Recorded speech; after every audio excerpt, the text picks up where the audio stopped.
नमस्कार, मी सौ दीपा दिलीप सरुडकर.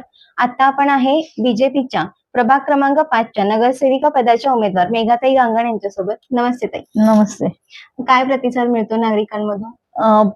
खूप छान प्रतिसाद आहे. लोकांमध्ये उत्साह पाहायला मिळतो. तुम्हीच पुन्हा नगरसेविका म्हणून आलात तर आम्हाला खूप आनंद होईल असं त्यांच्याकडनं एक बोललं जातंय आणि त्यांचा उत्साह बघून सुद्धा आपल्याला खूप चांगलं वाटतंय. अतिशय सुंदर पद्धतीने याआधी पण तुम्ही काम केलेलं आहे नगरसेविका, नगराध्यक्ष पदावर पण. तर इथून पुढचं विजन तुमचं काय आहे? आम्ही विकासाचं विजन घेऊनच आलेलो आहोत. गेल्या 15 वर्षापासून आम्ही कणकवली शहराचा कायापालट करण्याचा निर्धार केलेला आहे. तुम्ही पाहतच असाल की रिंग रोड असतील, डीपी रोड असतील, स्पोर्ट्स कॉम्प्लेक्स असेल, याच्या माध्यमातून आपण वेगवेगळे उपक्रम या ठिकाणी राबवत आलो आणि त्याच पद्धतीचे पुढे सुद्धा वेगवेगळे उपक्रम तुम्हाला आणि नाविन्यपूर्ण उपक्रम तुम्हाला या शहरात पाहायला मिळतील.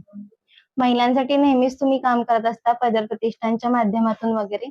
तर महिलांसाठी विशेष करून काय तुमचं नियोजन पुढे?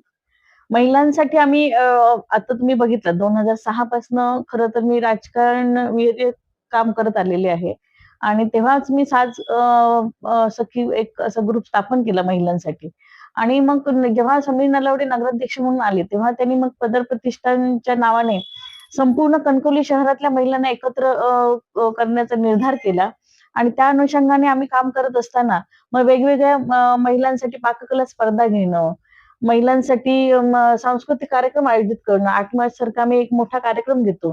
कोरोनामध्ये तुम्ही बघितलात तर ज्या महिलांनी कोरोनाच्या काळात आपले पती गमावले अशा 25 महिलांचा आम्ही आमच्या समीर नलावडे सरांनी सत्कार केले. त्यांना भेटवस्तू असे दिल्या आणि त्यांचा सन्मान केला.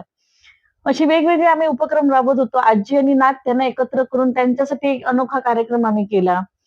असे उपक्रम राबवत असताना या महिलांना हाताला एक काम देण्यासाठी दिवाळी बाजार आम्ही सुरू केला. म्हणजे दिवाळी असायच्या अगोदर सगळ्या बचत गटातल्या महिलांना एकत्र करून आम्ही अशा प्रकारचा उपक्रम केला आणि म्हणूनच आम्ही पदर प्रतिष्ठान स्थापन केलं की त्या माध्यमातून महिलांना चांगलं व्यासपीठ मिळावं आणि त्याच्याकडून ज्या महिलांच्या अपेक्षा आहेत त्या पूर्ण करण्याचा आम्ही सातत्याने प्रयत्न करत असतो. म्हणजे त्यांच्याकडे काही चांगला वाईट काही त्यांच्या प्रसंग आला तर पदर प्रतिष्ठानचे अध्यक्ष म्हणून मी तिथे पोहोचणं हे माझं प्रथम कर्तव्य मी समजते.